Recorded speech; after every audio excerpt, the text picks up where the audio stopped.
Hello, welcome everyone. Welcome to Soul Focus, and this is my very special guest, Robyn Collins. How are you today? Hey, Brooke, I'm good, thank you. From all the way from New South Wales. Oh, we're in little old Adelaide here, tiny little town. Yeah, Not much traffic, yeah, unless you're in a yeah. hurry. yeah. It's nice here. The rain stopped for a couple of days and the sun's been out. So fingers Okay, crossed we get dries up a little bit because it's been, it's too been, wet, has it? yeah, oh my God, yeah. See, lots of rain. That's why there's been so many floodings. Yeah, it's been Oh, really, okay. really, really challenging. But yeah, it's all drying up and everyone's getting out with a happy face, and Oh, so we're excellent. all ready. Oh, Yeah. that's great. Um, so, Robyn, Oh, tell our viewers, tell us about yourself. What it is that okay. you do in the spiritual world? Okay. You know what I love? Like we picked the beautiful picture in the background when we started, and I hope everyone got to see that. And if not, just take a look at it when we finish recording. Really get a good look into the background of the cosmos that you're seeing, because that's actually the passion, my biggest passion, which is primordial consciousness, and so where I began was 30 years ago. I was living in a country town in New South Wales, and I was just living a ordinary existence as a wife and a mum Yep. with two kids. And I was having my third child, and I went to the hospital, the country hospital, and no problems whatsoever. And I had my third beautiful baby daughter, and of course everything was fine until that evening when they were a bit worried about her breathing. So they put her into her humidity, and and then they came in and said to me, "Look, we're going to take her to the city hospital.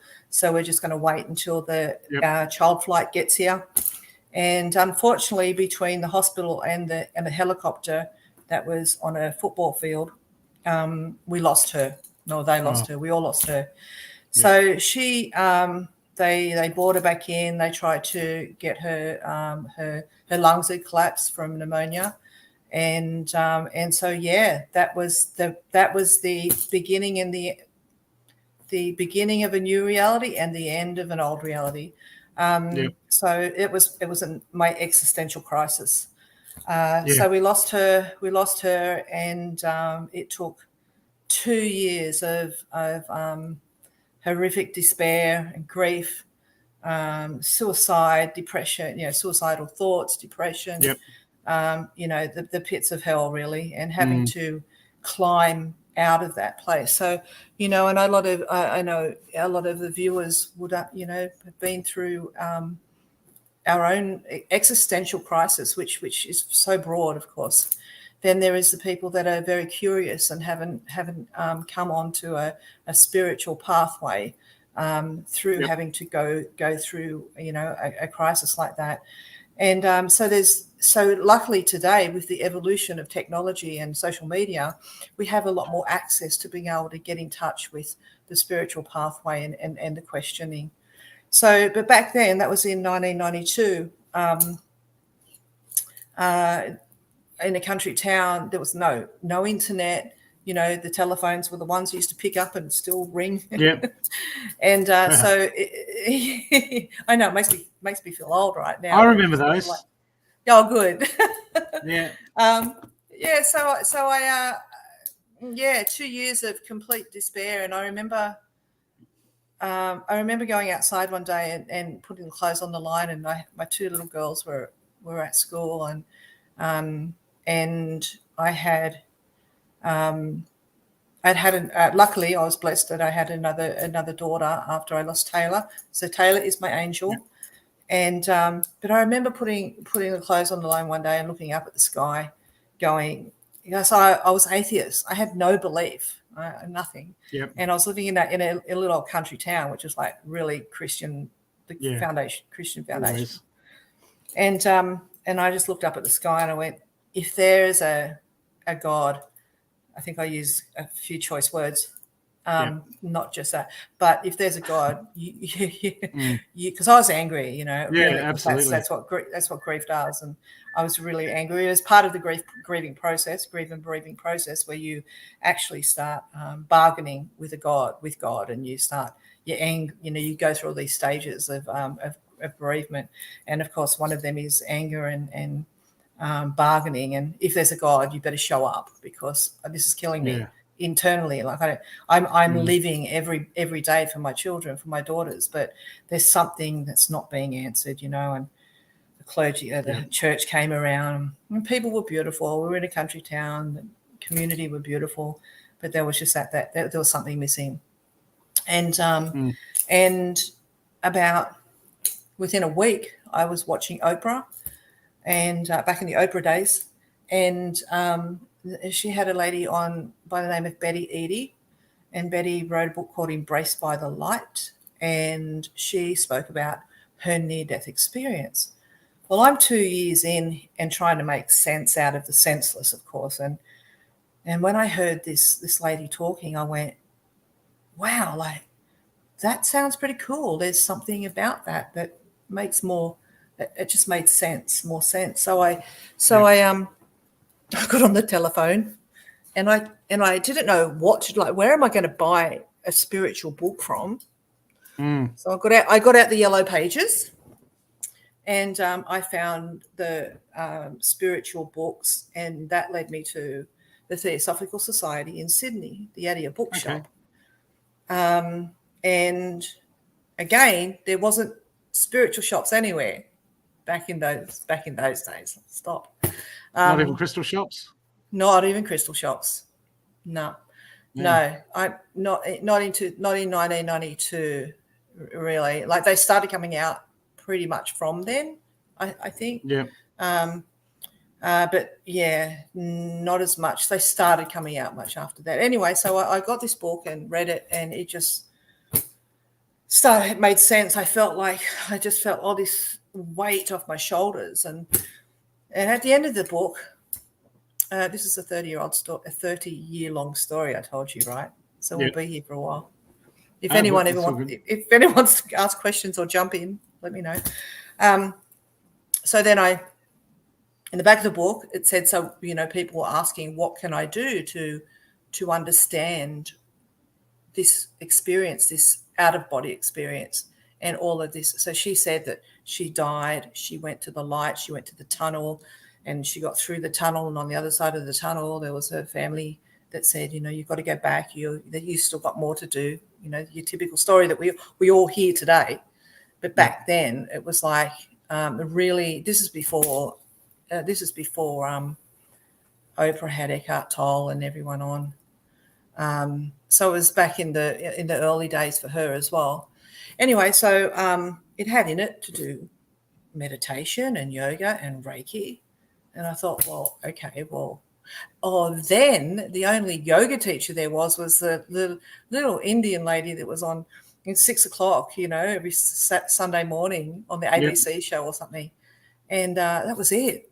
And so I just read it, let it go, and then I went into into our local newsagents, and I was curious then. I'm curious about what is this stuff all about, and so I picked up a couple of the New Age books, New Dawn, and what was still out at that time.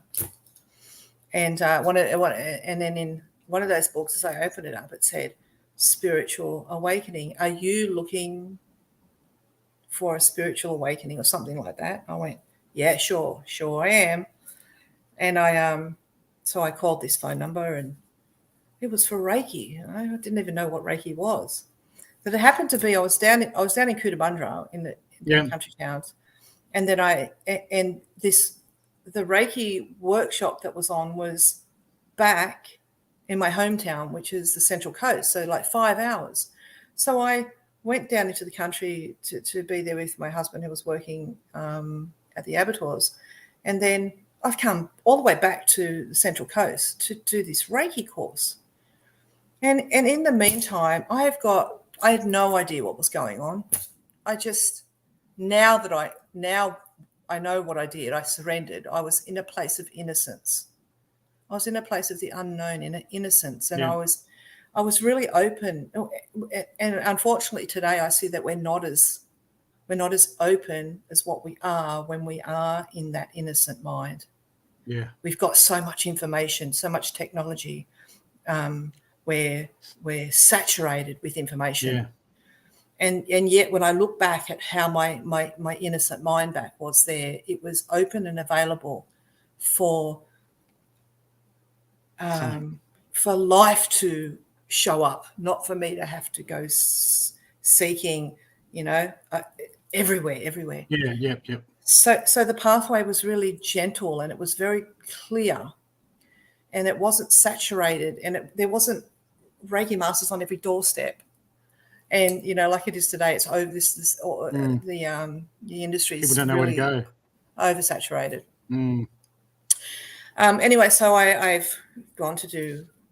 In the meantime, I had this dream, and I had this really weird dream that I was walking down a road, and this man walked up towards me, and he handed me a picture, and I took the picture, and I've looked at it, and it was a picture of an Asian-looking gentleman.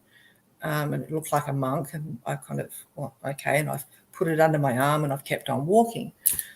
And then I've woken up the next morning. I thought, wow, I wonder what that was all about. So I had no idea about spiritual dreams or anything back there. That's how clear and pure and innocent-minded I was. Yep. in a dimension where everything that I'd learned to be true was no longer real, and I was thrown into this void.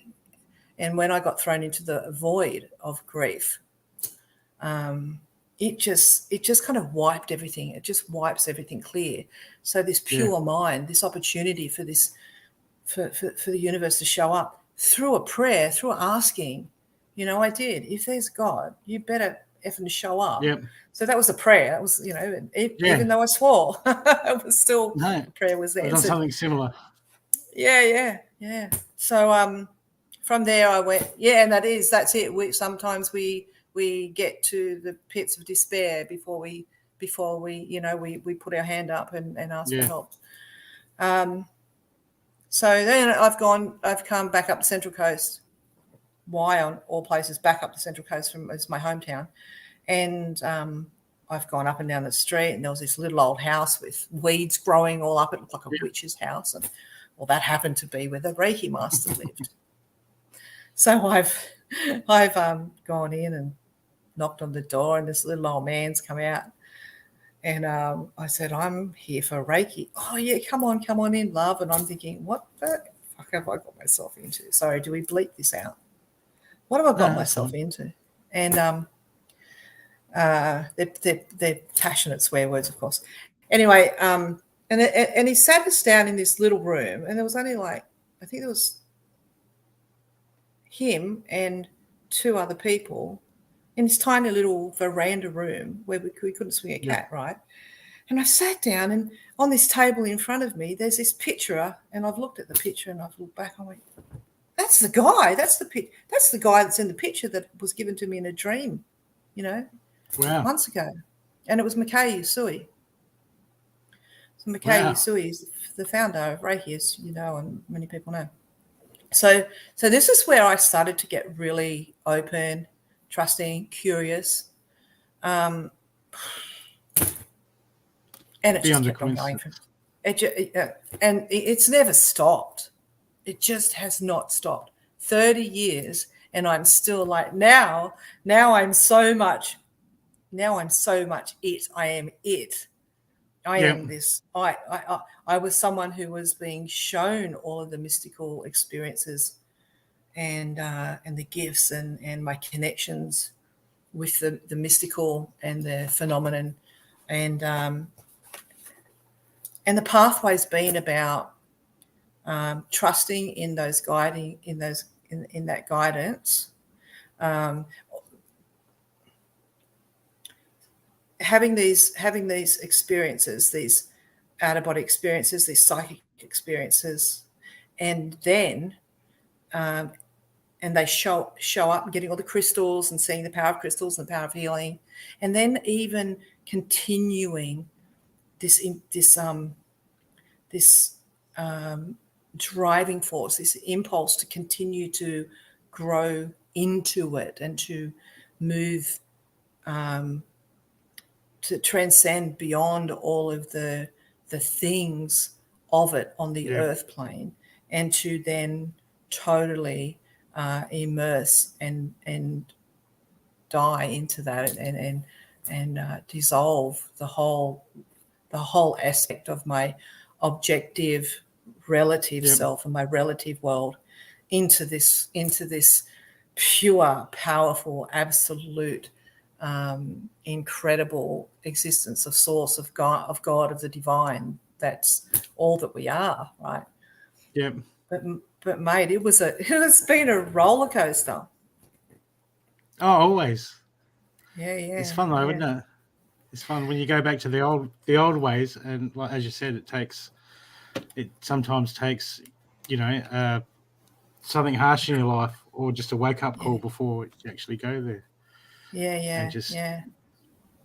Because when you're when your reality is broken down to nothing, it's like, well, shattered. Yeah. Well, and here's the interesting thing too, is what I thought was grief and pain and despair. The pits of hell, right? So the mind, the intellect, the mind, the ego, it judged that or labeled the grief as the pits of hell, and the void. There was nothing. Like, it strips you of everything that you believe to be true. It strips you of all of your emotions. It just strips you of totally everything, and then you have to start climbing back and recreating a reality. But the place, the void, the abyss, the darkness, and the pit of hell, what I know now is that was sort of like a holding space. It was sort of like the grace of the divine.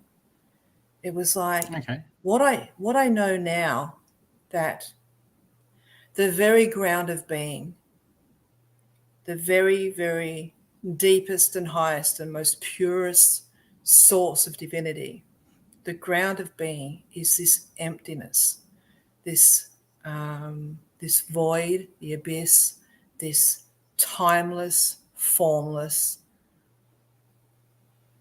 boundless, wordless, black void. And it is like an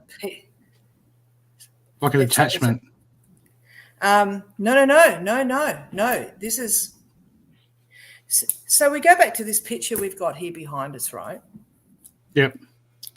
And we have the cosmos, and then there's this point of light. So I love that this is expanding reality and exploring reality. So what's occurred is there is so many levels and states and stages of reality, of consciousness, and we transcend and we move into all these different dimensions, these multidimensional realities, right? So if we were to go back through this picture, if we go back through the cosmos, and we go back through the light, and we go right back to the very, very moment that light came from nothing, out of nowhere, right? So here's the thing. 14 billion years ago, there was nothing. Absolutely zilch, zero. Yeah. And so this is what I'm talking about. That zilch, that zero, that point zero, that nothingness, that emptiness, the void, the abyss, the place from where that light came from. So I'm talking about going back before the light. And so with the spiritual pathway, it's like, it's all love and light. We're all going back through the light and all the dimensions of light. Is very true. All the multi-dimensions of light. How does love express itself on all dimensions of existence? But I'm talking about back before all the multi-dimensions of existence back to the ground of being, which is the very first dimension of consciousness, of the void, of the ground of being, the divine. A lot is what the Zen Buddhists talk about, right? So that place, which is the most incredibly, profoundly peaceful place in existence, I'll tell you more about that in a minute. Yep. Was the same place that the pit of hell was. But my ego identified the void, the darkness, the emptiness as a bad, horrible place, because my mind never knew how to make sense of what that darkness was. Ego doesn't like the unknown. Correct. Because if the ego goes into the unknown, if the ego goes into the darkness, into the void, it dissolves and it's death. It's dead, right? And so there's no more ego. So what happened? So I'll just continue a little bit more. So I did Reiki, and that was it. Then I was like a kid in a lolly shop. I just wanted everything, right? So I did Reiki. I did Reiki with about 3 or 4 different Reiki masters. I was so blessed to find a Tibetan Reiki master, a Tibetan Buddhist sannyasin from Melbourne. And so I'd done all the traditional Reiki teachings and Seikam and Seishim and all and Karuna. I did all these, right? And then all these Reiki traditions. And then I found this incredible Buddhist sannyasin, and he was just the way he taught was indescribable. And I just went, oh my God, you can't compare these. So I then just devoted my time to assisting him and following the path with him, and then I was invited by him 6 years later, right? Not just any old Reiki master that you can get anywhere. 6 years I had to be in training with him before he invited me to be a Reiki master. So that was so I did Reiki with him in 1994. I did my master's with him in 1998. So I then started teaching Tibetan Reiki everywhere. Like I've taught 3,500 people over the last 20 years. So I was like, I loved it. I immersed myself in it. So beautiful. But then I found that I still got sick and I still was unhappy and I was still creating unhealthy relationships, and just when I thought I was on the right path. Yeah. There's always more, isn't there? Then that shifted. I went to do Kriya Yoga. So this is part of it. So I then went to do Kriya Yoga. I really gave really deep conviction and commitment to the pathway of Kriya Yoga. And so in the late 90s, I was, as I said, convicted and committed to discipline, to doing Kriya Yoga every morning. And I was meditating one morning, and I was visited by the Kriya masters, and one of the Kriya masters was Jesus, or Jeshua ben Joseph, or Yeshua. Now, he'd already shown up with the Tibetan Reiki lineage, because he was the hands-on healing guy in the first place, right? So we were taught that Yeshua was the first healer, actually, but Yeshua learnt from the Buddhists, because the Buddhists and energy healing medicine, right? That's another story. Anyway, so I was sitting there, and he came and sat in front of me, and said, like, can we talk? And I looked at him, and this was a visitation, right? And I just said, sure, but I don't like you, and I don't know what it is. You've got to teach me, because I'm just like so far removed from Christianity, it's not funny. Yeah. So I'd gone through Buddhism with Reiki, the Tibetan lineage. So I'd gone and learned that. Then I'd gone into Kriya Yoga and studied the Bhagavad Gita and Sai Baba and some Hindu stuff. And then here he turns up in front of me, and I just said to him, I really don't want to talk to you. And he just laughed. He's just like a mate, he just got back laughing. And he said to me, I understand how you feel, and I really can respect that. But can I show you what I really came to the earth to teach people? And I went, sure. I was so like, I'm not in this. And he said, okay, well, let's go. So I closed my eyes were closed also at that time. And then he took me up and out of my body. Yep. And then into everything. Like I was the trunk of the tree. I was the roots down into the earth. I was the core of the earth. I was the core of the earth. I was up the tree. I was the branches. I was the leaves. I was the wind that was moving the leaves. I was the wind. I was the sun. I was the warmth of the sun. I was the cloud. I was the rain. I was the raindrop. And I was the bird flying. And then I was the sound of the tweet coming out of this bird's mouth. I was everything. I was the sound. I was the frequency of it all. And then I was looking through the eyes of this bird, and as the bird chirped, I came out through the chirp and back into the lounge room where I was sitting. And I was just like, what was that? I was sitting there and I was like shaking and just sobbing my heart out because it was so immense. My body, the frequency was so big. I wasn't scared. It was like, what the freaking hell was that all about? And he was still sitting with me. And he said, and he said, and I'm telling you, I'm like so anti-Christian. It was like, do not, and I'm still not a Christian, right? And I was like, you keep it's that a programming. Yeah, correct. Yeah. And but when he said, will you just be willing to let me show you? He said willing. I went, willingness. Oh, that's an interesting word. Okay. Then he said, just one more thing. And I sat there and he just like poured this light all over me and just flooded me from his heart, just flooded me with this profound, warm, golden light. All the stuff that you see in the movies, all the stuff you see in the movies. So I wasn't watching it in the movies because I wasn't watching movies back then. They weren't out back then, right? We see them all on movies and on our YouTube clips and everything today, but we didn't have them then. So this is real. This was real stuff, and there was no drugs.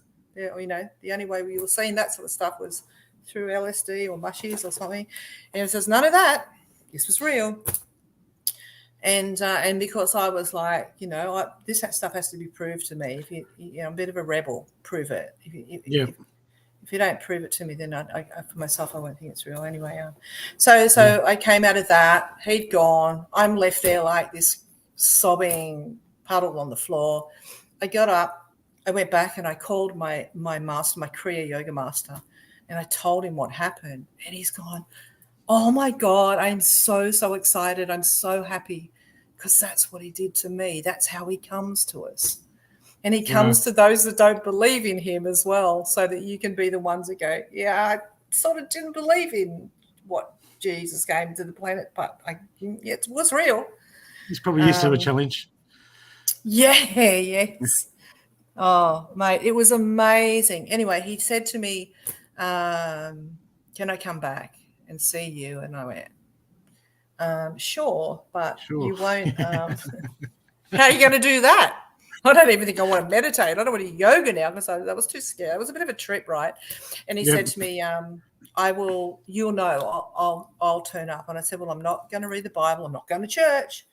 And he said, no, it's not my book. It's not my building. They're not mine. So you won't find the truth there. He told me this. And I went, okay. And that's written in my book, Return to Soul. I just so that you know. Right? So there's a bit of the stories in there.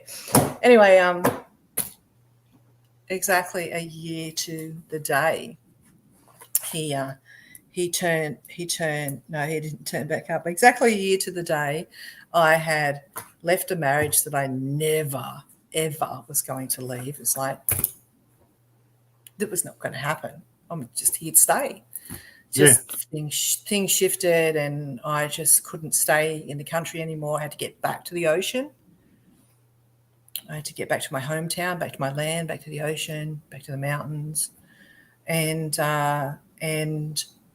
not within a week after getting back home, I went down to Sydney, and I went to see this guy who was talking about chakras and Reiki, and again, we're remembering this is back in. This was by this time. This was in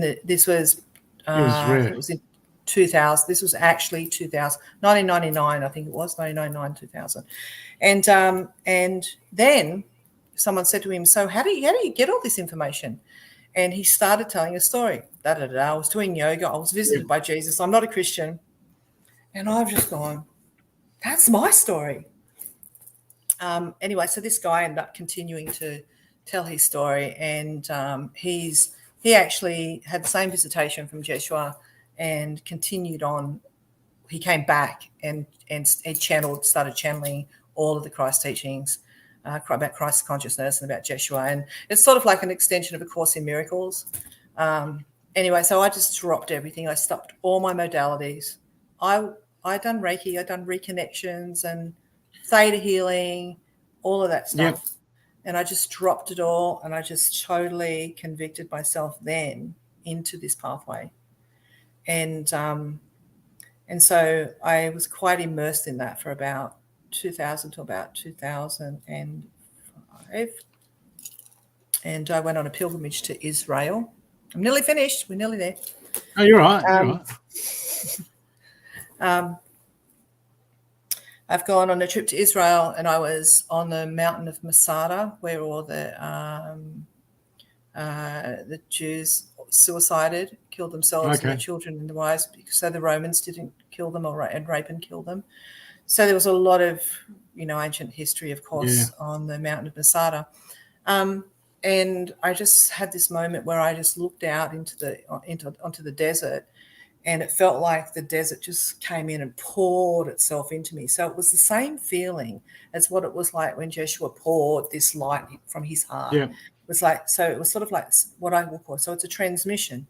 So the first transmission from Jeshua was this pouring of this love, and then also taking me into everything, showing me that I was the light, the frequency, the energy, the spirit of all things. And so then in Israel, the same thing happened. It was just like, but this expansive, boundless desert just like poured itself into me. And I felt that same transmission occur. And I just stood there and was again just crying with this overwhelm and this it was just such an extraordinary, beautiful moment again. And so I've come back to Australia, packed up everything I did, what I was doing. I was still healing and teaching, and then I just went back and stopped everything, packed up all my books. There was nothing left for me. I was totally exhausted. I had done so much work that there was not another book to read. There was not another book I needed to read. There was not another workshop. I was just totally exhausted in the sense of all avenues exhausted.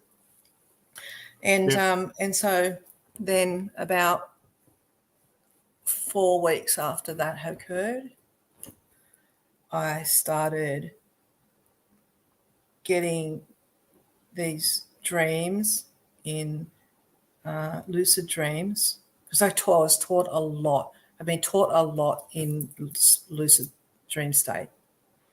I would get all my visitations, a lot of visitations there as well, in lucid dreaming. I was being taught by angels, light beings, loved ones in spirit. So I'd been in the light dimension. I was taught a lot from the dimension of light. Yep. And this time I was like looking out into the cosmos, just like the picture behind us, right? It was exactly like this. And I'm looking out into the cosmos, and all I could see was everything that you can see in that picture. There was just like stars and galaxies and planets, and I could see the earth. And so it was sort of like I was just watching the earth, and I was being shown how the earth started as a rock, and then it evolved over thousands of years, millions of years, and until where we are at today. But it showed me there was no such thing as past lives and past lives. It was one life experiencing itself. Yep. It wasn't past and future. So it was timeless, right? It was timeless. There was no time, because past and future only belongs to the human mind. So I was shown that all of these, it's a little bit like, it's the picture behind you. It's a little bit like those beams of light were the souls that were just flooding backwards and forward onto the planet. But it was happening in one moment. It wasn't happening in past lives. It was one experience. It was just one moment of occurrence, occurring in the moment, in the present moment. So then this happened. Yeah. I woke up and I jumped out of bed and I was writing all this stuff down. But then what happened at 3:00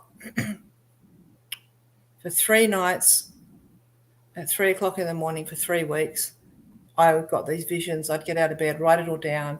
I went through and broke open all the books I could find that I packed away. There was nothing in them that explained what was going on.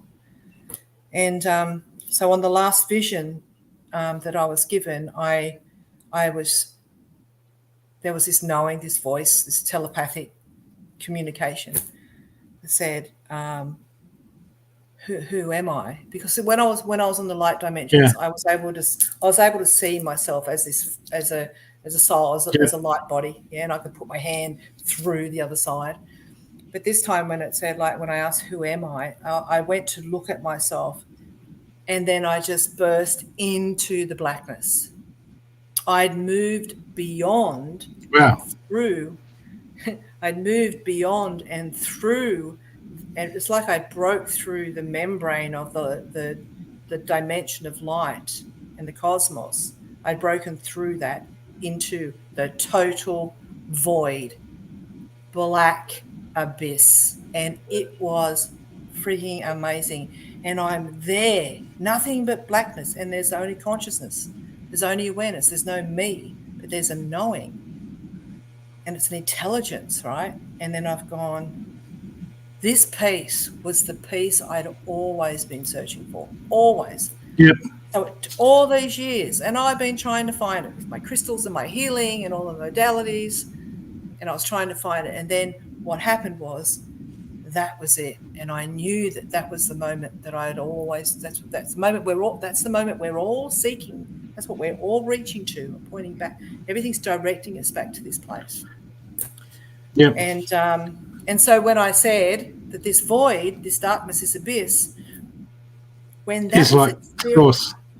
Yeah, but when I experienced it, when my daughter died, I experienced it as grief and the pits of hell. Okay. Yeah. Yeah. Right. But then when I realized that the void, that wasn't the pits of hell. That was the pit. That was I was being held by the divine, right? Because when I was in the void,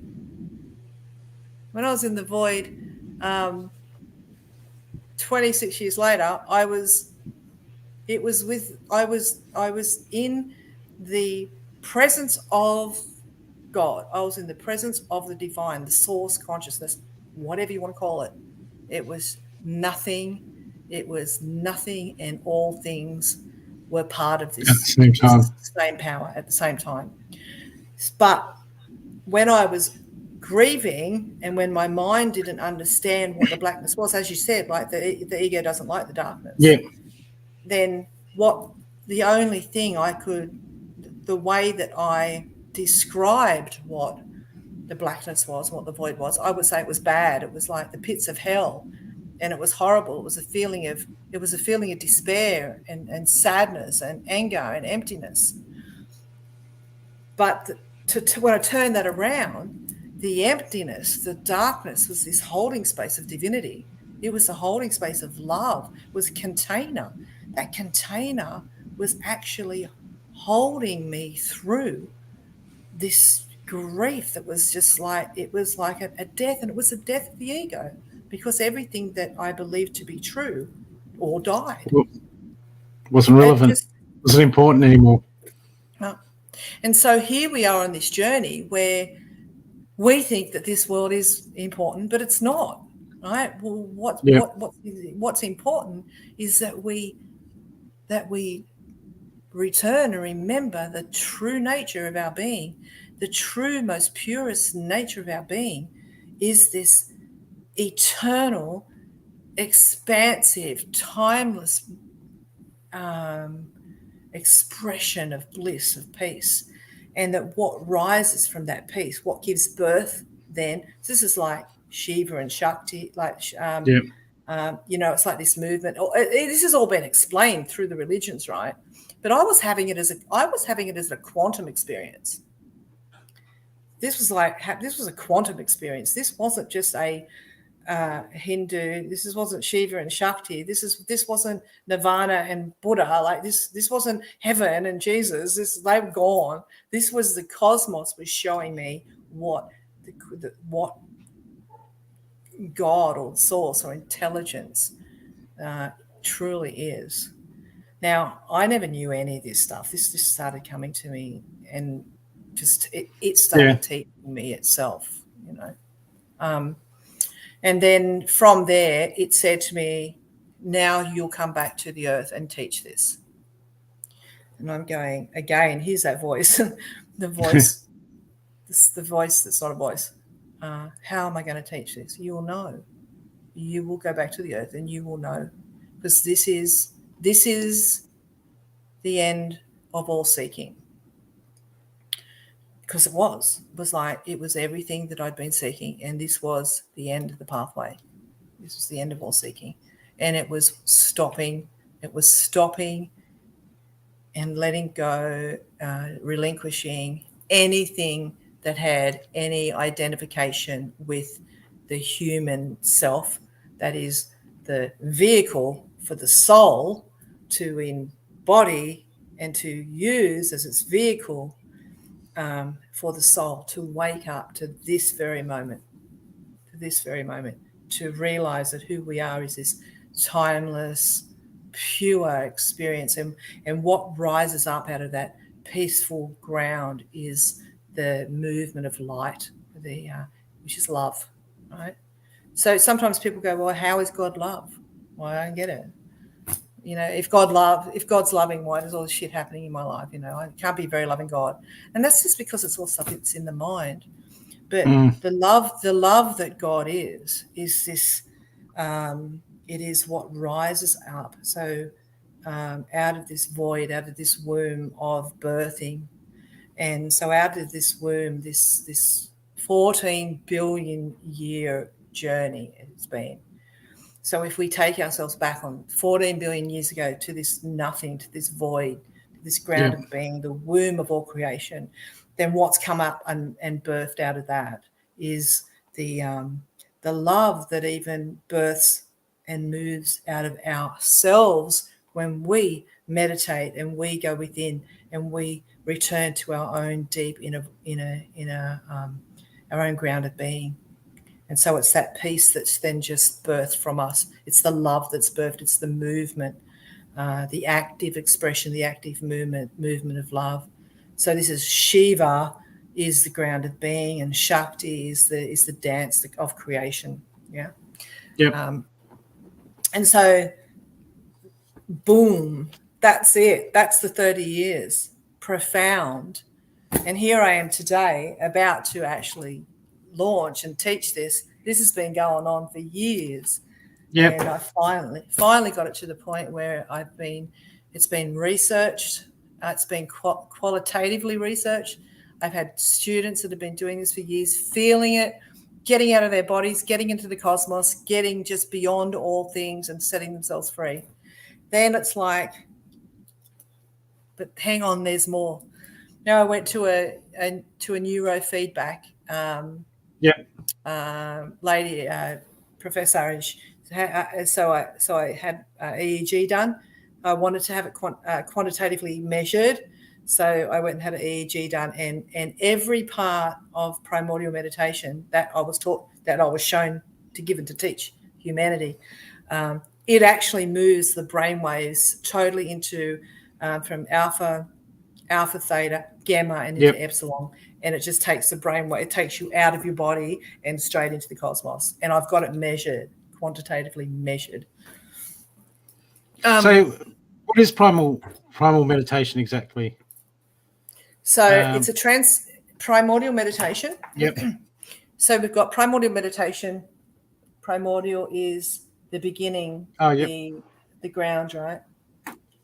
So you can see this. That's why I said the picture when we were looking at what pictures do we want in the background. Yeah. And it's exactly the same, right? So out of the darkness. So the black on the book represents the void. It represents the ground of being. The very point zero, the highest, the most highest and purest dimension of consciousness, of divinity. God is not light. God is darkness and light, right? God is peace and action. God is everything. Everything, silent, and all things spoken, right? So that's what that represents. It's both. And when we move into that place of if you move beyond the light and pierce through the light and fall into the void, the freedom's profound, and that's the highest source. When people, and I thought this too. I thought, the light. I think we stop at the light. Let's all go back to the light. Let's put our attention on our third eye and just do the light. Boom, it's all love and light. And it's like, and then this shows up and says, "No, keep on going. We'll always keep on going. There's more." Just when you think there's more, like, what do you mean there's more? And the voice says, "Look, who are you? Look within." And when I've gone, well, I've done this before. I've looked at who I am, and I'm light. And that's like, nah, we're tricking you. And I've looked at who I am, and this time I wasn't the light. I dissolved. The light had dissolved into the darkness, and the darkness was the peace. The light was the ecstatic urgency, the ecstatic dance, the fun, the Shakti, the movement, the play, the Leela. And then it's like, but the ground of being was the peace. It was the absolute self, absolute purity, nothing. There's point zero, no one, nowhere, no thing, no time. And it's the place to be, right? It's profound, and it gets you so, it stops everything. It stops all relationship to stuff. So it transcends. Does it feel like a low vibe? Does it feel like a low vibration? No, it's highest. It actually, even when I had the EEG done, it's sort of like it's the frequency that buzzes at. It's a frequency that is the creative force of everything. So it is the highest frequency, but it's nothing. And until you go there, until you get you can't describe it. But when you get there and you're there and you're there. And you see, here's the thing, because we are intelligent beings, right? Our level of intelligence has evolved like everything else. That's why I call this the evolutionary process. I love, my work is the awakening process, the evolutionary process of consciousness. I started off as a Reiki master, and I started off with crystals and everything like everybody else, but it just kept on. It just took me. I was like, I'm surrendered. It took me, and it just showed itself, the true nature of my being. And I'm still learning, and it's still teaching me, because I'm also seeing that everything is evolving. Technology is evolving. Our minds are evolving. Every single thing is in the process of evolution. Doesn't matter if you're a builder or a plumber or a nurse or a mother, a father, a sister, brother. It's like every relationship that we are having in the relative world is evolving. We are on this thrust, this movement, this forward movement, this great expression of consciousness becoming conscious of itself to be a grander and greater, more loving expression of itself, which is what Neil Donald Walsh talks about in Conversations with God. So just like a flower opening. Oh, yeah. Just opening and blooming. And so that's why the language, that's why quantum frequencies are out now. That's why even beyond Reiki, I've got a Healy device, a quantum frequency device that's actually, biofeedback frequencies. And it's sort of like it's Reiki, it's like Reiki on steroids. But that doesn't mean, this is what we've got to be really careful of today, is that we don't just go into it and get crazy on it all, because we don't want to lose the human connection.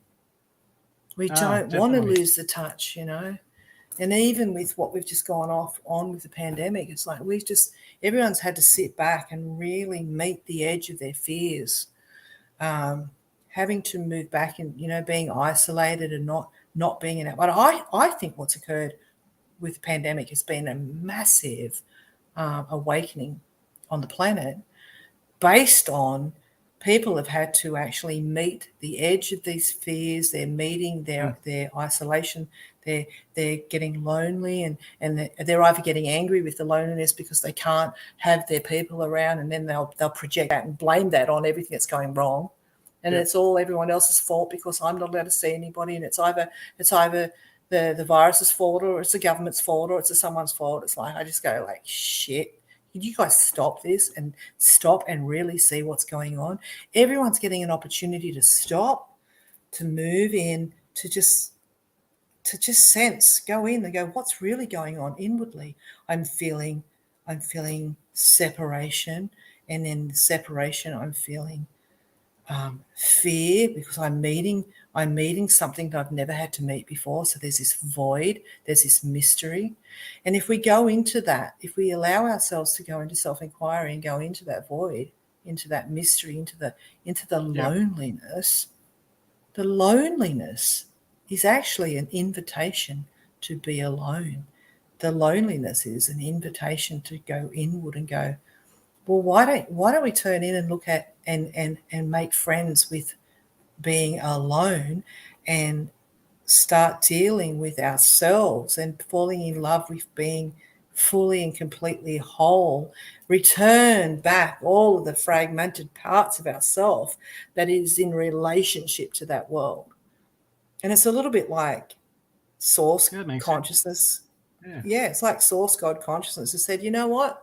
We won't just throw a big war and won't drop bombs. I'm just going to just drop this. You will sit back and actually start looking within to see that this is a welcome. This is an invitation to look at the parts of us that are saying, I'm lonely, I'm alone, and I'm isolated. And people don't want the ego, because we're so wired up to the relative reality and the stuff and the objects of the world. And I really think that the pandemic has been a massive God-given gift for humanity. Now, how many of the people have taken that? I don't know, but a lot of people have, because it's given us an opportunity. So I don't know if you were doing this 2 years ago, but I wrote primordial meditation. I mean, this has been going since 1996, right? But this is because of the pandemic, it made me stop as well, because otherwise I'm distracted by the world doing, and it's made me come back in and go, well, how am I now going to bring this wisdom out to humanity beyond the local people that I've connected up, beyond my community, beyond my students, my clients? And it's like, here it is. Here's a window to the world. So I put primordial meditation into a 10-week course. It's got massive information. It's got my research from my EEG. It's got everything piled in there. And then I do live Zoom sessions, and I'm there to guide people. And I've got already got something like 12 people from America on it, So this is what's happened. Like if it wasn't for the pandemic, I just would have kept on doing other things. And it's brought me into this place where I can be in a place of focus and alignment, and I can go, right, now what is it that the universe wants me to do? It's made me stop. It's stopped. I can't go out and do anything anymore. I can't go out and do retreats. I can't go to my clinic and see clients. Meditation has to stop. Classes have to stop. Retreats have to stop. Okay, what am I going to use this moment for? And I listen. It's like, then let's put this into a program and let's get this out into the world in a different way. So there's been this incredible gift. There's been a gift. There's been nothing wrong with what's been going on. It's just evolution. So it depends on how we see it and how we want to judge it, how the mind wants to judge it. But if you change that around, so everything's just a mindset. I've just seen it all as this extraordinary gift for humanity. Absolutely. I mean, that's so true. I mean, how are you going to look at it? Having that time and space to be able to go within. Yeah. And instead of people are just getting angry, people are getting angry. So the people who aren't are getting angry. They're getting angry. And they're blaming everyone. Fear. It's like, my life has not stopped. I've just had a beautiful experience. Nothing's stopped. Here's the thing. If something pushes my buttons, I take responsibility for absolutely everything that occurs in my life from the moment preconception. The contracts, the people, the experiences, the events, the time, the place, everything was already preordained. Everything was already in a contract before I went, here I am coming down. So the parents I was born to, the country I was born in, the people I meet, the man I fell in love with, the child that I had that decided to stay and leave, every part of it. I can see every part of it is so profoundly in divine order. And there's not one thing that I would change knowing what I know now. And what is it? No, you've got to learn. You've got to learn what this stuff's really about. I did 4 years at university. I'm not finished yet.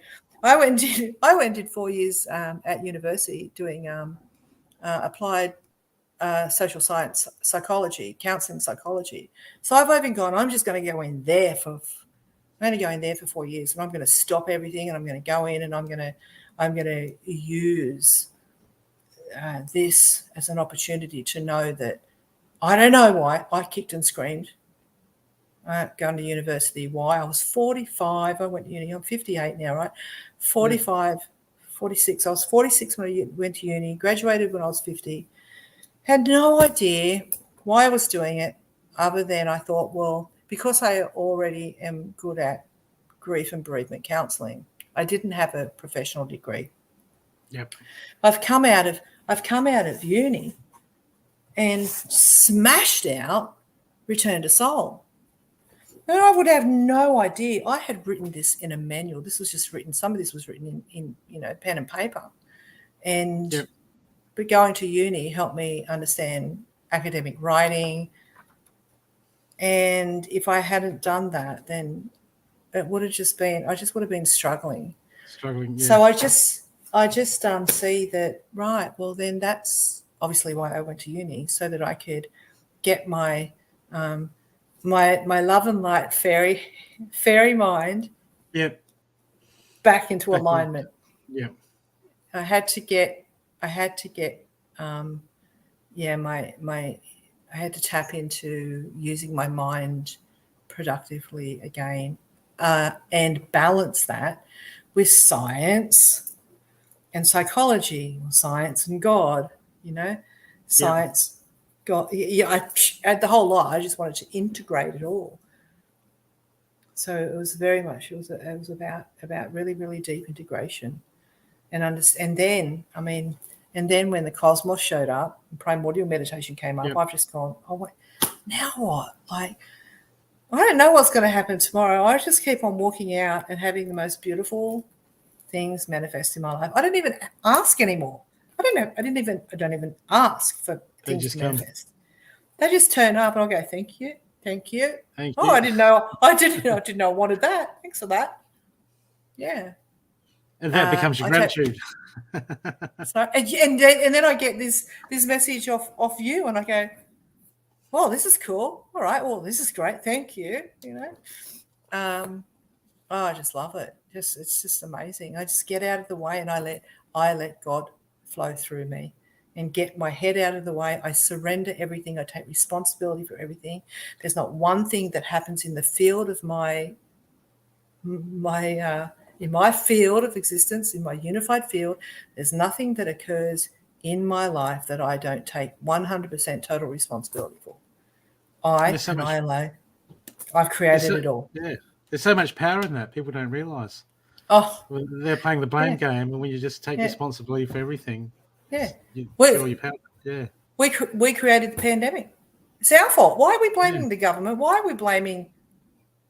We, as a collective soul, as a powerful spiritual being, an extension of divinity, we as creative beings have all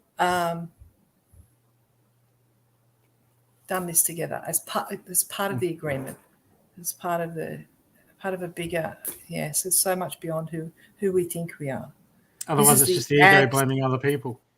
Yeah. This is the absolute reality, and our authentic self is the part of ourself that knows it's this spirit.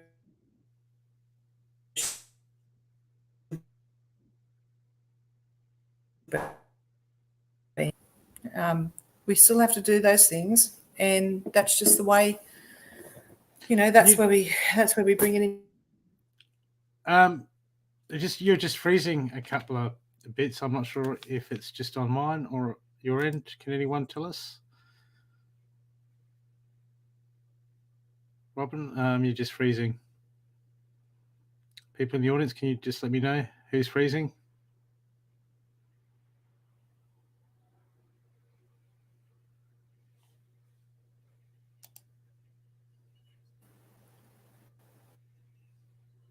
I'm back.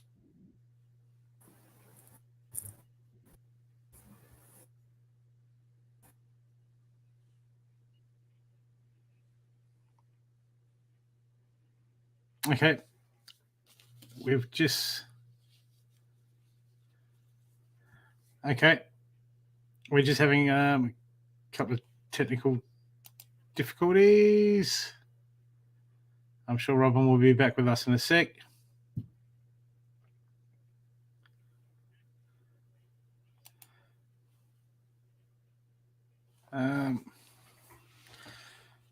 Let's just see. I'll just try and message you.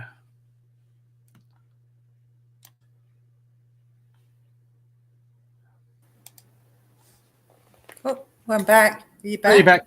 Yeah, you're back. It was probably my internet, was it? Sorry about that. That's okay. Might have been my internet, because I'm down in the in the down in the meditation room. Yeah. Anyway, so I hope you got all that. No, we missed about the last minute. Oh, that's right. All I was saying was, about Yeah. the miracles just continue to, yeah. Well, you said courses in miracles. I heard you mention that before. A Course in There's actual Miracles. courses. Oh, yeah. Course in Miracles. The Course in Miracles was a course that was channeled through back in the 80s, and it was Jeshua channeling through other people. I mean, channeling's been going on forever. And so, but A Course in Miracles has a little, it still has a very sort of like that, still got a little bit of that spiritual, churchy sort of Christian flavor to it. So I kind of moved away from that a little bit, but I just took from it again. I took from it what I needed, and then I held it, and I evolved.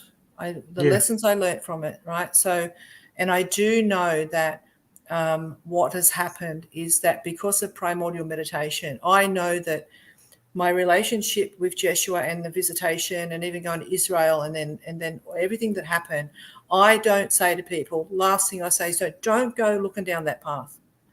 Don't go looking down that path, because if it's going to happen, it's going to happen. Don't try to make things happen. Do not go and try to buy A Course in Miracles, because it's just like it's hard work. And again, what primordial meditation is, and the work that I do on retreats, workshops. I do week-long retreats in Bali. I do retreats, weekend retreats all around in Australia, online stuff, and primordial meditation. Primordial meditation is the most modern evolutionary language and practice for humanity today, that was directly given to me, channeled to me, given to me by source. So it's beyond, it's transcended, it's evolved beyond A Course in Miracles and that, all of that stuff, beyond Reiki. That was back in the 90s. I'm now like 20 years from that to today. And so I know that you can still, people that are still coming on the path, they will still be part of that. That's part of that. That's part of the dimensions that we go through. The work that I do is a direct approach. I take you and give you a direct approach to your relationship with the divine, and it just unfolds so effortlessly. It's so easy. It's so direct. And then everything else can come from that. You go, you want to go do Reiki, you can go and do it. But the objects, the practices, don't become the things you think are what's going to get you there. They are just something that you do while you're here, right? You don't need to be advanced. You don't need to be advanced. You just no. This is what's really cool about it. Yep. Because I've tested it out, and I have had people that have come to my retreats to do primordial meditation, and they have never done any spiritual stuff, right? They've not meditated, or they might have done a bit of yoga. They are real estate agents, boiler makers, mothers with 5 kids, engineers, nurses, and this was the good thing about living in the country when I was teaching this, because the country weren't overwhelmed by spiritual stuff like we are on the East Coast and when you're in the city. So there was the same thing. It's like the people that came in, the students that came in that I train, they've come in with that beautiful, fresh, open mind like I had when it all started happening to me. They haven't been distracted by a theory or a modality or a thing. So I've been able to bridge them straight into awakening, a direct approach, directly into their relationship with the divine. And they get it. The reason they get it is because their soul knows it. It's like just talking it's moving, it's bypassing the ego, it's talking to the ego, it's charming it. It's a little bit like I'm tricking. It's like it tricks the ego. The ego thinks it's got a hold on it, but it actually hasn't, because it transcends the ego, and it actually then teaches you how to move beyond and transcend beyond the objects of attention, the objects that's personified by the mind and the ego. So this personification, the objects are the things that we do, like we have to have someone, an object to pray to, or a crystal to hold on to, or do something with our hands or whatever. And they're all fantastic. I'm not saying that there's anything wrong with them, because they were my pathway. But what I did get taught was that these things aren't something that you have to have, as long as you've got someone that can guide you correctly. I've been taught how to just go, whoosh, just drop you straight away, directly puts you into this place. You to be able to fall deeply and to understand that you are in the presence of divinity, and that's who you are. And you get that sense, that feeling. We do it all just through a meditative practice. And it's everything that all the spiritual prophecies have talked about, all of the modalities have talked about, all of the practices, all the philosophies. It's like everything they've talked about. This is just a direct approach there. And then once you're there, I just remind you to stay there, because when you are back into total alignment with yourself as this infinite, timeless purity, then everything just occurs, and you don't have to do a thing. You need to do nothing but to watch everything just birth from you and through you, for you, as you. And the ego's not in the way to try to have to think it's got to be personified or objectified in a particular way. The ego's annoying. Now, with your book, is all that outlined in the book? Is the book got meditations with it, or links to meditation? Primordial meditation. This is the book, but this is now, if I was to, I've got to re-edit this and republish it. It's twice as thick. This is now, because I don't want people to learn this by reading the book, because I don't think you'll get it if you read the book. Yeah. I think it's something that you've got to be part of. I still think reading a book is just going to be another book that you read and put on the bookshelf. This is a way of living. This is a living skill. Yeah. This is a philosophy. This is a deep, evolved practice and wisdom teachings, modern wisdom teachings, for people to hold and to live as their lived experience as a fully embodied, conscious, spiritual, awake being. It activates. It embodies, it activates every cell of your being. You embody consciousness. It helps you maintain it, sustain it, and stay with it. It's anchored. It becomes where you are fully and totally anchored in yourself as this awake being. And you don't have to do anything after that unless you choose to, right? Yeah. I just got this I've just gone blank. It's out of the cosmos. And it's like, well, Moldavite. Yeah. Sorry, I'm getting tired, right? Because it's a bit late. Like, I had a piece of Moldavite sent to me, right, because of primordial meditation. It's like, here's something out of the cosmos for you. It's like, nice. Yeah, thank you. Can you amplify that with her common diamond? Oh yeah, I know, right? Yeah, exactly. Yeah, I believe so. So again, it's not something I need. It's just this is just holding the frequency. So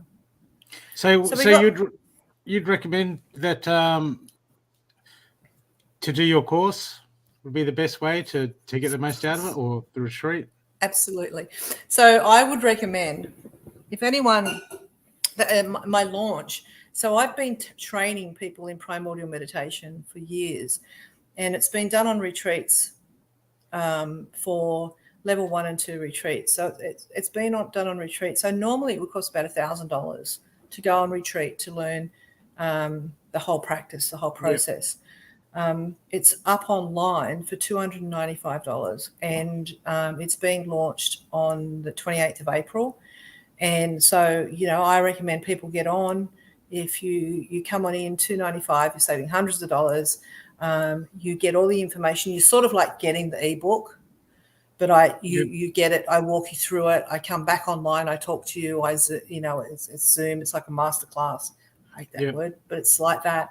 It's online. And then, once people are joined up, and I've got people that, wherever, like here on the Central Coast, my room, my meditation space, I've got like 1, 2, 3, 4. I've got like 5 lounges. And what happens is we all get in here. We all comfortably have a lounge, and we all sit in silence for an hour at a time, and we just go deep into primordial meditation, into that state, and the stuff that comes up. There's this intersubjective relationship of divinity that just comes up. It just wells up in everyone, and the wisdom just starts getting shared with everybody. It's quite profound that that's happening as well.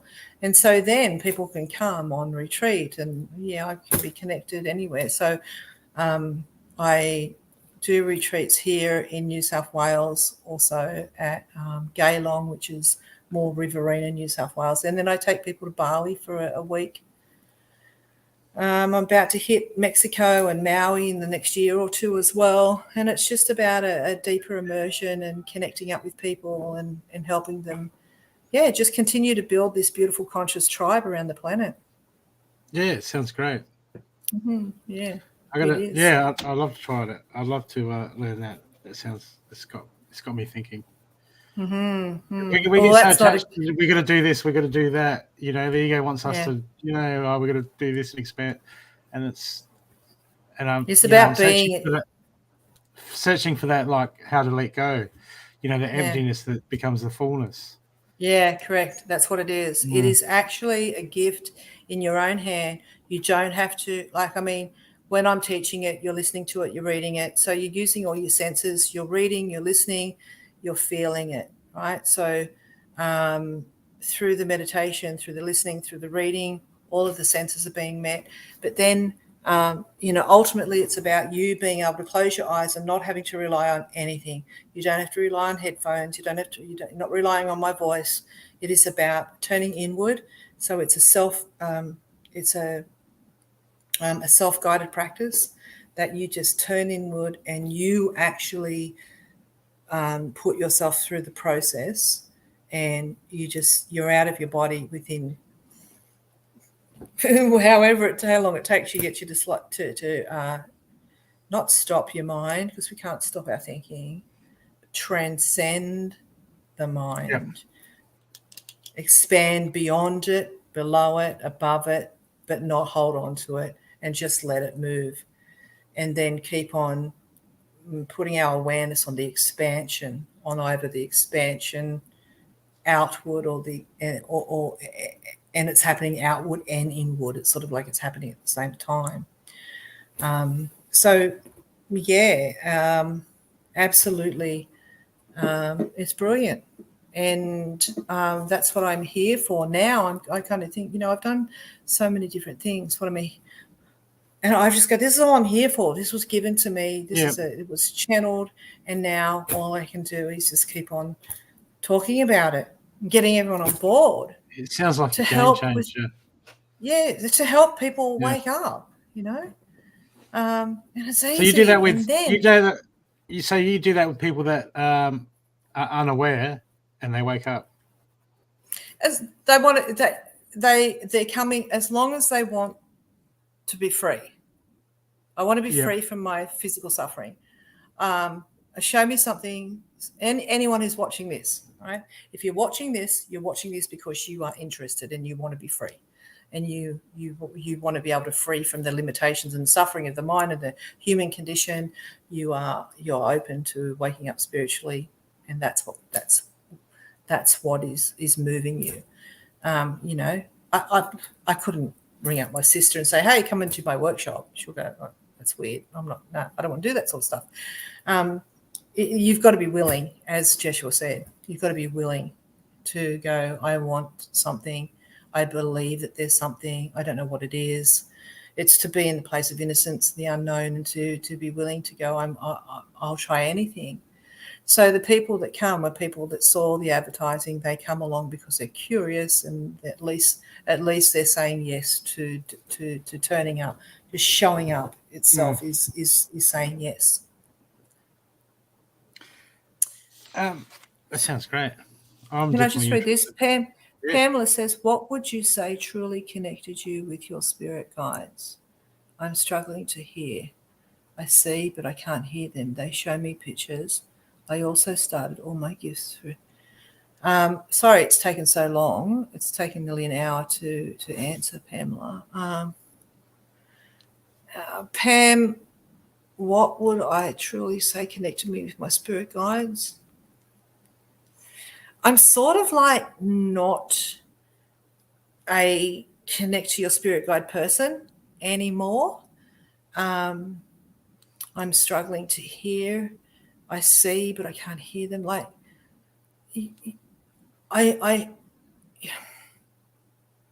you're still identifying with them and me, right? You're still identifying that having a true connection relationship with spirit, your guides, the light dimension, as I mentioned, you still think it's us and it's me and them, us and that, them and, you know, like it's still very a duality.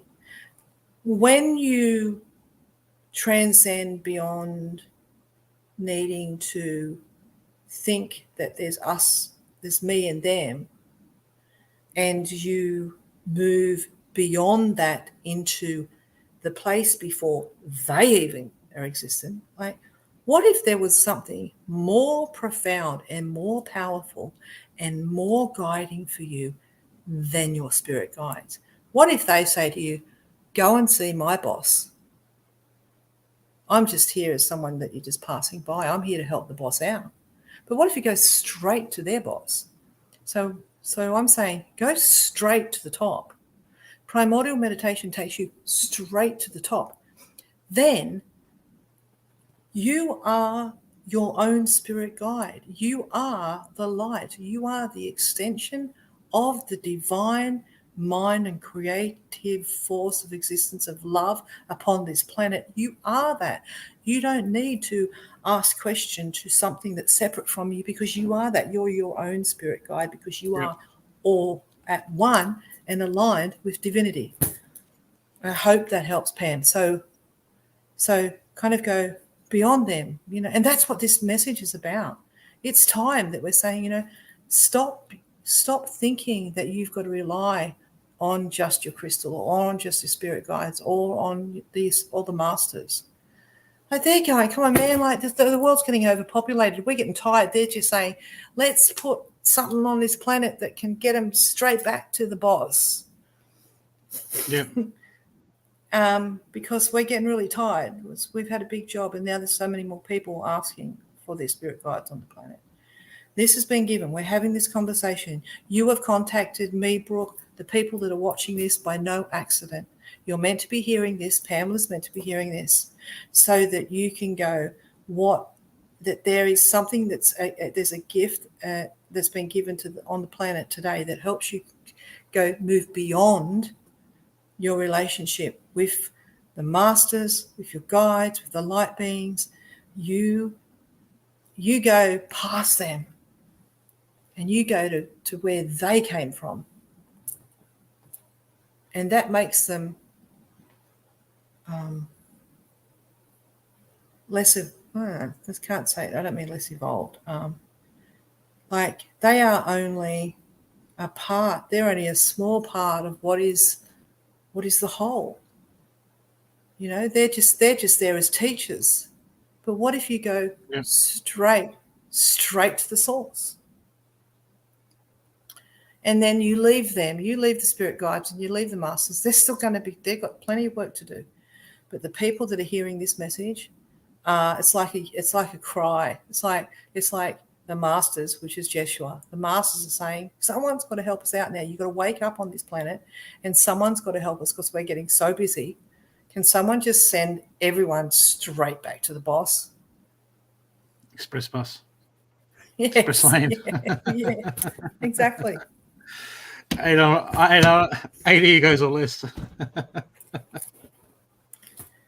Yeah, so anyway, that's That would me be, in a nutshell. That's brilliant. That's brilliant. Yeah, I'm going to definitely. big stuff. Yeah. And when it comes out, You got to sign up. You got to sign up.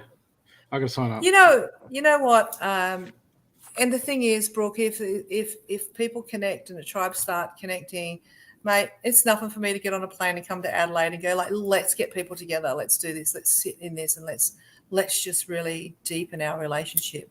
This isn't about learning anymore. This is about diving deeper into our relationship with divinity. It's not about learning more. It's about learning less. And it's about really diving deeply into that, right? And becoming more at one with that. I'm not here to teach anything. It's actually subtracting. I'm going to take more stuff out, and it's like, but you still have to have your tools. You'll still be doing your readings. You'll still be making your awesome bags, right? Because there's still going to be people that we still need to be holding hands. Yeah. But then what this does, what primordial meditation does, it gives you that direct highway also to the divine, so that you spend more time in silence and that so that you can hear more, so that the divine can actually talk more to you about how you can be a vehicle for this more of this love, not less, more of this love to become on the planet. So my guides won't have to pretend I'm buying a crystal for myself when it's actually for a pouch that I'm making. Exactly. Yeah.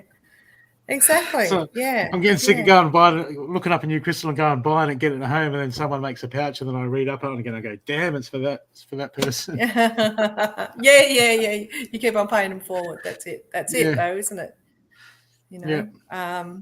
So yeah. I hope that all makes sense. That's brilliant.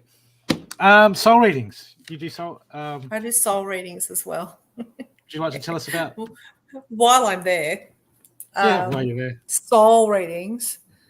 What does your soul come to address? Why are you here? What does your soul come to address? What are the blockages that are in your way? What is your soul's purpose? Yeah, I do soul readings as well. I'll give you that link and we can kind of put that up as well. If people want a soul reading, they can book up and have an hour soul reading, and I can. Yeah, it's like it can knuckle out anything. I just show up. I still do use cards for soul readings because I like to really I always want to stay out of the way, and use tools to stay out of the way so that I'm not getting no part of my mind's getting involved. And because I'm so trusting so wholeheartedly in the communication from spirit. So the readings are just whatever anyone wants, but again, it's someone could ask me the same questions what Pamela's asked, and I'll just unfold. I'll just still speak the way that God wants me to speak. And I will just be a voice, a vehicle for that message of love, no matter what it is or how it's presented, because that's all we are here for. We are here just to be the vehicle and the extension of the love of divinity to show up in the world. That's all we're here for. We're not here for anything else. I remember one of my very first lessons. Back in the 90s was like, why are we here? And I was sitting with this guru, right? Which is you're only here for two reasons. One is to wake up, to know the true nature of your being, and then to remind it to others. That's it. Just remind everybody, you are love. Remember you are love, and remind the next person they are loved. And let's just keep on sharing the love, you know. Sounds a lot of fun. It's very true. It's very easy. It's like, and you would have to be taken care of. Because when you're working for the boss, you'll be taken care of. Oh, nice. They say it's not what you know, it's who you know. Yeah, exactly. I like that. Yeah. I got a great friend. I got a friend you can't see. Yeah.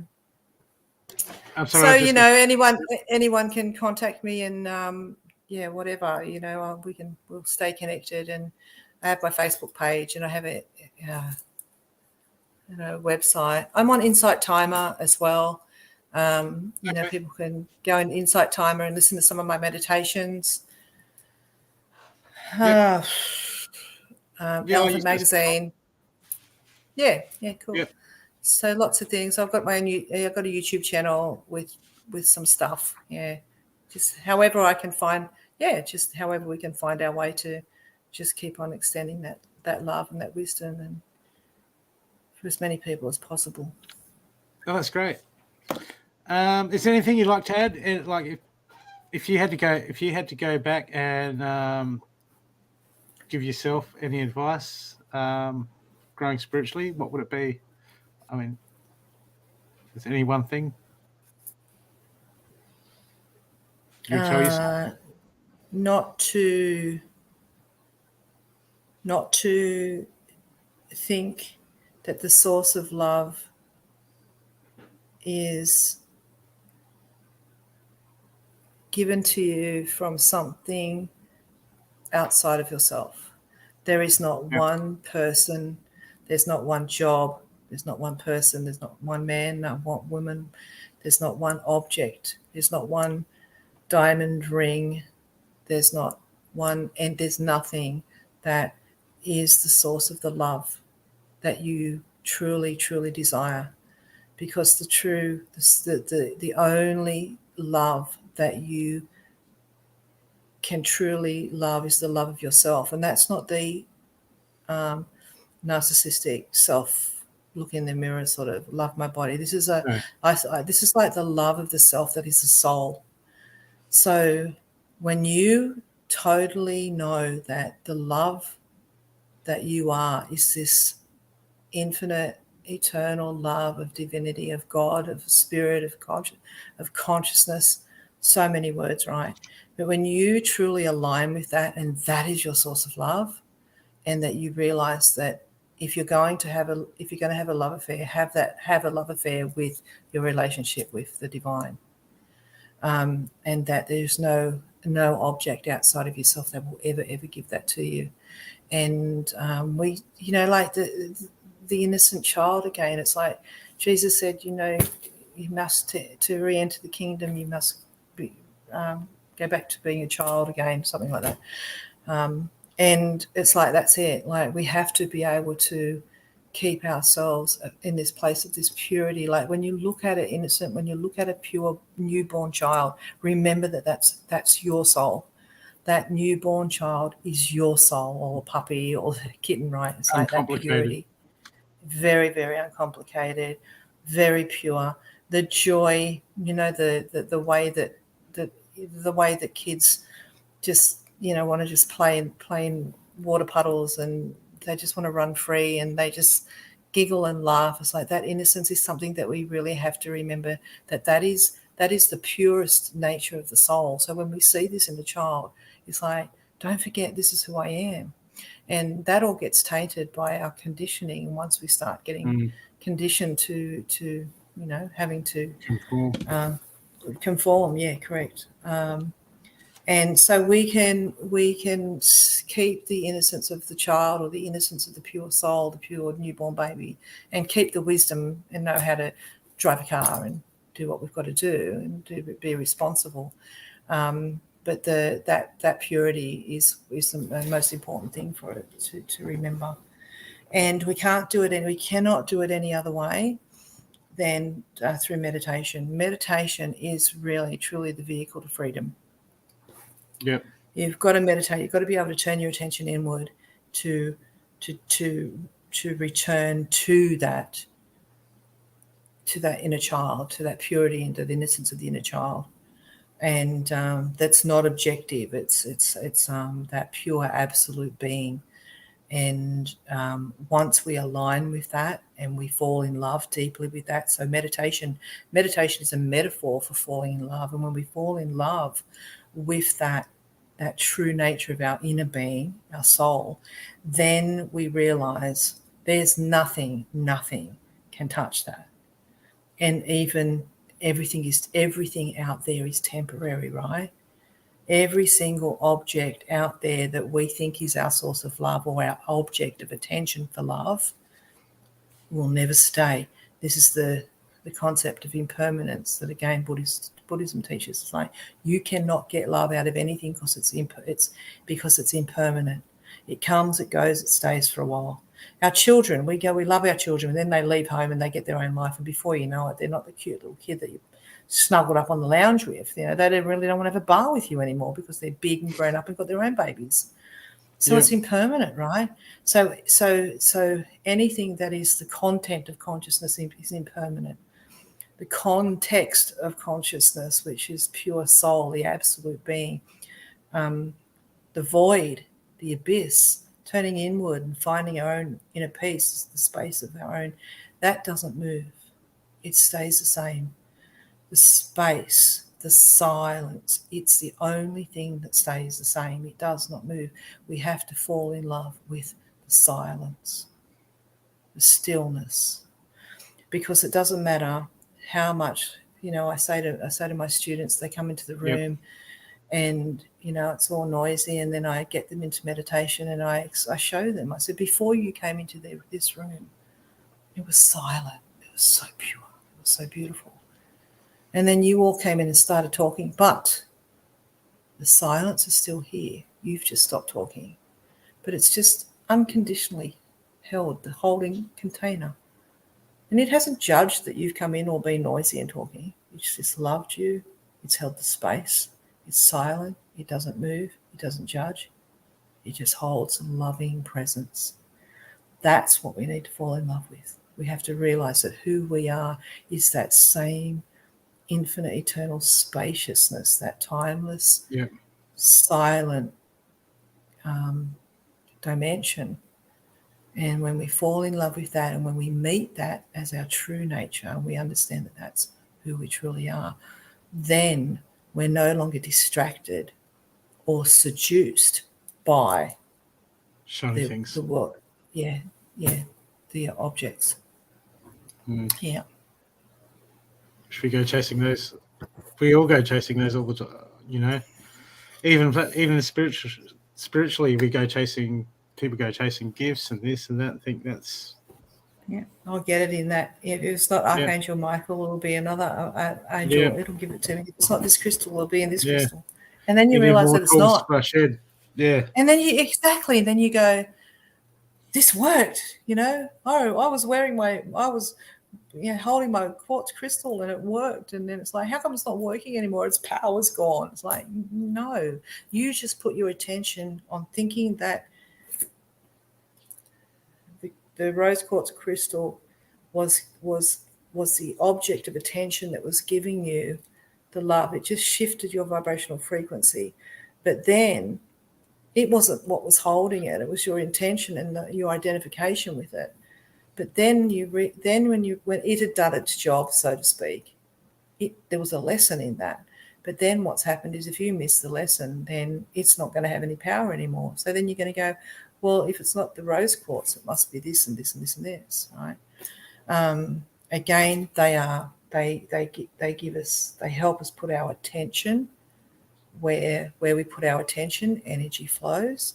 So I'm going to put my attention on the rose quartz, and it represents love and healing for me. So I'm going to use the rose quartz to be the attention for my love. And then, so in the moment it works, but then put the crystal down and your attention goes, right? Because then you go, oh, I've got to pick the crystal up.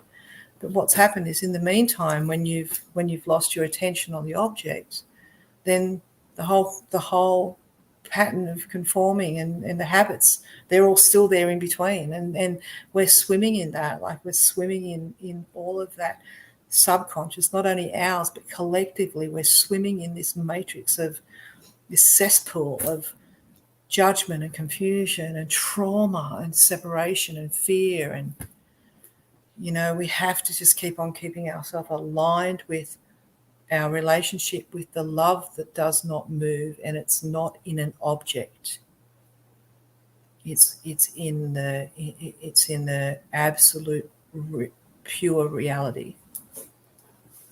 So we put our attention on the silence, never leaves. It's always here.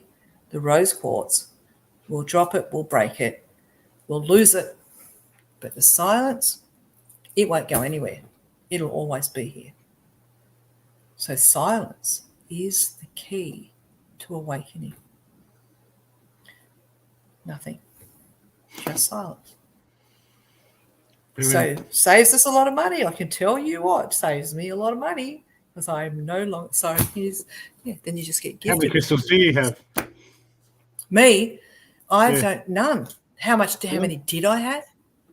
Oh shit! How many did I have? Thousands. How many books did I have? Thousands and thousands of books, thousands of money, I've spent thousands of dollars on it, on everything, trying to get enlightened. But it was all wrong. Well, it's not wrong. It was just service purpose at the time. Yeah, exactly. Yeah, awakening costs nothing. All it costs is your commitment and conviction, because it takes commitment, right? Yeah. If you don't practice, if you don't use it, you'll lose it. And primordial meditation for awakening through the process of primordial meditation, it does ask for you to be committed to the practice and to practice it daily. But what happens is eventually it becomes your new pattern. It becomes your new pattern that creates new neural pathways. It becomes your new way of living, and everything else falls away because then you don't have to do anything. It embodies you. It does the activation. It's the transmission. It activates, and then you embody everything. You embody, and you become the essence of joy and love and gratitude and compassion as a human being, the vehicle of love of the divine, the spiritual being on this earth. You become that. I am that, nothing else but that. That's all there is. And then you're not just that, because you're the cosmos, right? So then you step into, you're activated, there's a transmission occurs where you're activated, and everything, you become totally at one and aligned with the cosmos. Then you become totally aligned and activated with the dimensions of light, all of the light beings, all of the souls, all of the masters, all of the dimension of light frequency. You become that, you are that, you're not separate from that. That is also one and the same as. And then you transcend even further into the total space of emptiness. You become that, it's activated, it's embodied, and it doesn't leave you. It doesn't leave you. The cosmos doesn't leave you, the light doesn't leave you, the ground of being, the divine, the source of all things doesn't leave you. It's embodied and activated within every cell of your being, and then you just walk around as that. You don't need anything else, because everything that you are is it. You can't get it off an object. You can't get it off a thing. You can't read about it.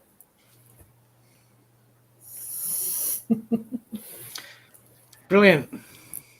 I know, right? Yep.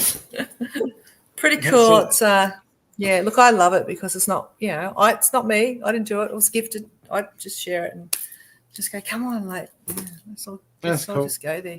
And then when you get out of the way, when this becomes your reality, then everything shows up as God's will for you, not your will, the will, not my will, but thine be done. because that's what Jeshua was teaching. So what this is about is this still is in the lineage from my visitation from Jeshua, 100%. Nothing to do with Christianity, but I really do say that it's his presence, his visiting me back in the 90s. That is part of how this has evolved, because I went on a pilgrimage to Israel, for Christ's sake. Oh, I went on, for Christ's sake, that's a pun. Anyway, so I went to Israel, like to walk through, because I was going to I just wanted, this stuff is intriguing. And then when I came back, it was like, boom, this is the next thing. The next transmission occurred, and before I know it, then I'm being thrown into the cosmos. So I know it's part of his pathway. I know it's part of his guidance. Brilliant. So some of the language I can throw out, because I get what it was that he was saying, really. Yeah. Okay. Well, thank you for being on the show. That was brilliant. I'm sure a lot of people got out. And I'll put all the links in the show notes. Robyn's given me some new links, so just give us a little bit of time to put those, and I'll add them into the show notes. And if you want to get in contact with Robyn, just go to the show notes, and it's got a link to her website, and soon it will have Facebook and all that on it. Yeah. Lovely to see everybody and meet you all. Yeah, contact me anytime. And thank you, brother. I cannot thank you enough. It's been awesome. Too easy. It was brilliant. Brilliant. All righty. Okay. Thanks, everyone. I'll catch you next time. Bye. Big love.